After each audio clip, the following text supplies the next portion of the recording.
Pastors, it's not your job to save everybody in your congregation or anywhere else, family. We got to understand this. We know mainstream pastors are out here performing. And this is how we need to look at that. Even the ones performing and not performing. We need to understand this, family. What's the big deal, right? You know what I'm saying? When Kirk Franklin was doing this thing back when I was a little kid, there was so many people that had so much to say about him, you know? And then you fast forward to now and, look at him. They playing his songs everywhere, even in the club. So family, understand this, all right? Although pastors may be performing out here, and they are. Why do you think so many of them are worship leaders now? Okay, I grew up in the era where the pastors were bringing the word, and then you had the individuals who were worship leaders, and they did their thing. You didn't have pastors jumping all over the stage, trying to get on everybody's records. No diddy. All right. But this is what we have today. All right. So there's no judgment here. However, when you're performing, there is going to be burnout involved. Okay. And then when you're looking at your leadership or when you're looking at individuals that you may inspire to be in ministry and you see that they're performing and you're like, man, God, I don't necessarily have that kind of performance in me right now, but how could I best serve my congregation? And I'm telling you, family, it's always going to be the leaving the 99 for the one play. That's why Christ is the good shepherd. That's why he is the ultimate example, the ultimate teacher, the ultimate sacrifice for us in so many ways. So we have to understand how to live this, family. And we live this by understanding the concept of leaving the 99 for the one, which means that you cannot save everybody. You can't, not even close, family. Okay. And we have to understand the importance of making that one ourselves and paying attention to how we are in our inner man. Understanding that inner purity is more important than performance. Inner purity is more important than people coming up to me and telling me good job, okay? Or telling me good sermon. I don't need any of those things, family. That is not what we do this for. However, there are many performing pastors out here, family. So many. I see them all the time. I see them in TV. I don't really understand it. However, that's just not the type of pastor. That's not the type of leader that God made me. All right. And there's nothing wrong with being a performance pastor, one that jumps around and just loves to worship because I was a worshiper as I was a young boy on the drums and just even just enjoying all the music. So I feel it, and I still feel it, the calling to just want to just sing praises and jump on stage and make God feel our praises, and get the people hype. Come on now, like a concert. And that's what most of these churches are doing. But you cannot blame them. And see, it's not about joining them or trying to be like them or downplaying them and trying to criticize them, family. No, this is about understanding the leaving the 99 for the one. So you cannot save everybody in your congregation. And you shouldn't even have that on your heart. Okay? God is going to push you to be a better you. And as we're becoming better men of God, Satan is going to want us looking at everybody else and judging them or trying to compare ourselves and wanting to be like them. And see, this is where the performance comes in because individuals are really concerned with their ministry. Okay. It's just like people are concerned with their business. Many pastors are really concerned with their ministry. So when they're concerned with their ministry to a certain point, when it's a little bit too extreme, they want to control everybody in the church.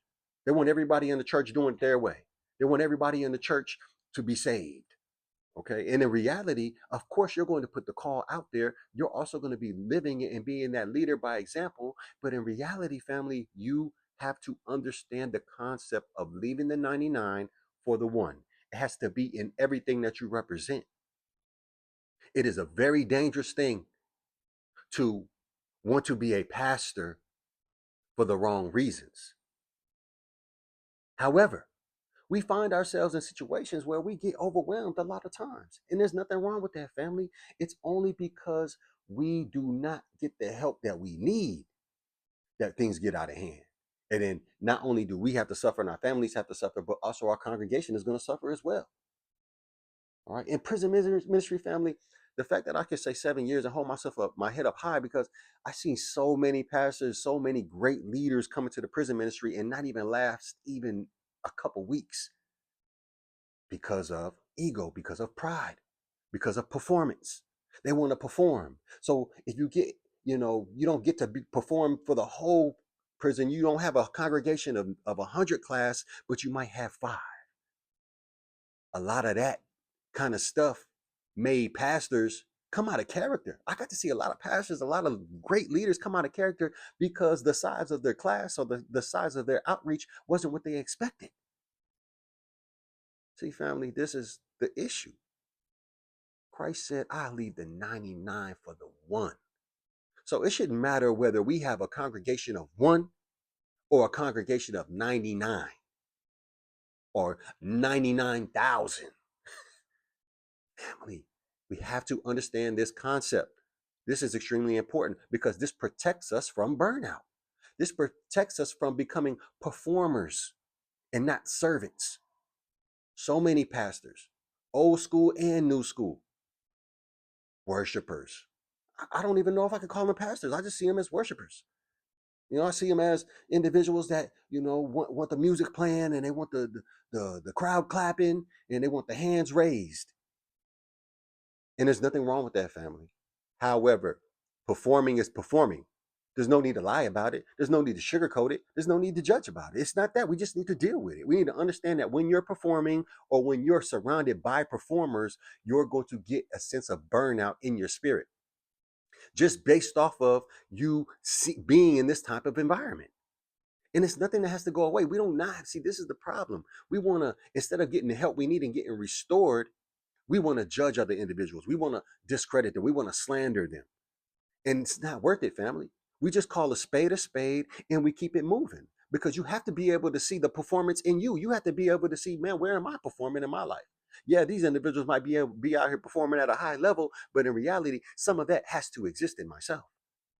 And see, that's where we get it, family. That's where we understand leaving the 99 for the one, because we would never get into a position where if we see something questionable or if we see something that we don't necessarily agree with, we're not going to go and use judgment. We're not going to go and use slander to make ourselves feel better about the state that we're in. No, we're going to always examine ourselves as shepherds, always examine ourselves as pastors.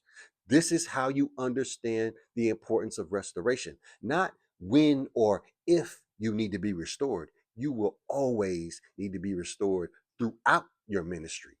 And if you haven't gotten that done yet, it's like a race car driver who just thinks he's going to finish the whole race without doing a pit stop, family. That's exactly what it is. Burnout comes with it, especially if you're out here performing. So listen, this is nothing to be ashamed of. This is nothing to be ashamed of at all. Okay? God wouldn't allow us to be able to be out here and be able to fellowship with each other. He wouldn't allow me to have being able to be out here and help my pastors to be able to restore themselves and get out of burnout if it wasn't the case, family. All right? This is natural wear and tear. I want my pastors really to understand this, because we don't have to talk about each other. This is not about slandering each other. This is not about, oh, I got the truth. Oh, you got the truth. Oh, we all know, you know what I'm saying? Like, everybody wants to have the truth. But in reality, family, we must humble ourselves and understand the concept of leaving the 99 for the one. And that one has to start with your inner purity in your inner soul. Your health has to be healthy. That inner soul has to be healthy, family. So good talking with you again. If you are resonating with this content, I would suggest you go and get that free soul assessment that's in my bio. The link is in the bio. Go take that free soul assessment. Yeah, you might, you might be good to go. However, if your score is between a 5 and a 7, let's get on a call. All right. Let's see where you are and what you need next. All right, family. Blessings.